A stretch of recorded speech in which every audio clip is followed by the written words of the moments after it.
Hello everyone, আজ অনেক দিন পর নিজে ভয়েস ওভার দিয়ে কোনো ভিডিও পোস্ট করছি। আজকে ভিডিওটা ছিল একটা গাছ কৌটো বানানোর উপরে।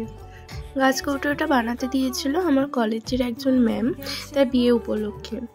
আর রেফারেন্স হিসেবে দিয়েছিল একটা ছবি। রেফারেন্সের ছবিটা দেখে আমি কিছুটা আইডিয়া নিয়ে বানিয়েছি।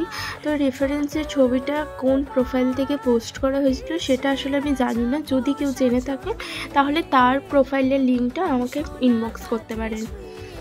প্রথমে কাঠের গাছ কৌটোটাতে আমি সাদা বেস করে নিয়েছি, যাতে করে কালারগুলো খুব ভালো ফোটে।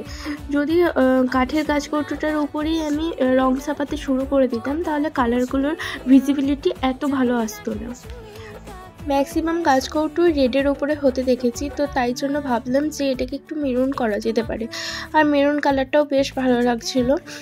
আর ম্যাম বলেছিল যেহেতু খুব সিম্পলের উপর রাখতে, তো আমি একটা ফেস দিয়েই করেছি। আর ম্যামও চেয়েছিল যে একটা ফেস দিয়েই করতে, তো আমি একটা ফেস দিয়েই কাজটাকে কমপ্লিট করেছি। আর কন্ট্রাস্টে কালার রেখেছি অরেঞ্জ আর ইয়েলো। এখানে পুরো বেস কালারটা কমপ্লিট করার পর আমি শুরু করব আসল কাজটা।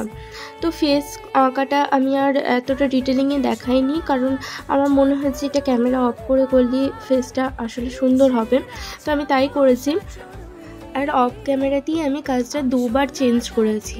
প্রথমে আমার চুলটা পছন্দ হয়নি, তো প্রথমে একবার করার পর ফের আমি বেস কালার দিয়ে আবার নতুন করে ছবিটাকে এঁকেছি। বিয়ের দিন এরকম একটা গাছ কৌটো হাতে থাকলে কিন্তু মন্দ লাগে না।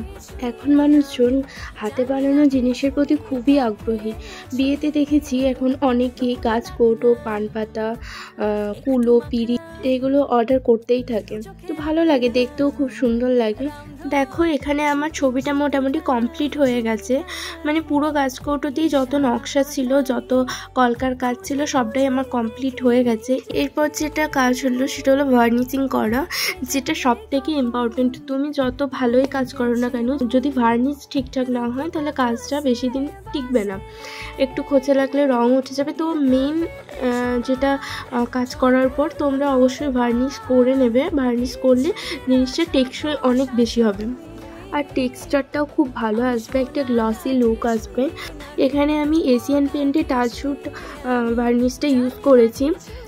একটা কোট আমি তোমাদের দেখিয়েছি, কিন্তু আমি এখানে ডবল কোটিং করেছিলাম। প্রথম কোটটা করার পর আমার একটু মনে হয়েছিল যে আরেকটু গ্লসি লুক আসলে আরও দেখতে ভালো লাগবে, তো এখানে আমি দেখো ডবল কোটিং করে নিয়েছি। তোমরা এর লুকটা দেখলেই বুঝতে পারবে যে কতটা গ্লসি হয়েছে জিনিসটা, আর হাতে নিলে তো আরোই বোঝা যাচ্ছে যে কতটা ফিনিশিংটা ভালো এসছে। এখানে আমার পুরো গাছ কৌটোর কাজটা কমপ্লিট হয়ে গেছে। তো তোমরা অবশ্যই আমাকে জানিও যে তোমাদের কেমন লাগলো গাছ কৌটোটা। তোমরা তোমাদের স্পেশাল দিনের জন্য গাছ কৌটো বুকিং করতে পারো। গাছ কৌটো, পানপাতা, কুলো, পিঁড়ি সব রকম বিয়ের সামগ্রী তোমরা অর্ডার করতে পারো। আমি অর্ডার নাম্বারটা পিন কমেন্টে দিয়ে দেবো আর ক্যাপশনেও দিয়ে দেবো। এছাড়াও তোমরা ফেসবুকে ইনবক্স করতে পারো। তো চলো আজকের মতো এতটুকুই, দেখা হবে অন্য কোনো ভিডিওতে। টাটা। আমি সোনা কাঠি ছুঁই নাকি রূপো কাঠি ছুঁই, আমি জানি না কিছুই কাকে ছুঁই। আমি সোনা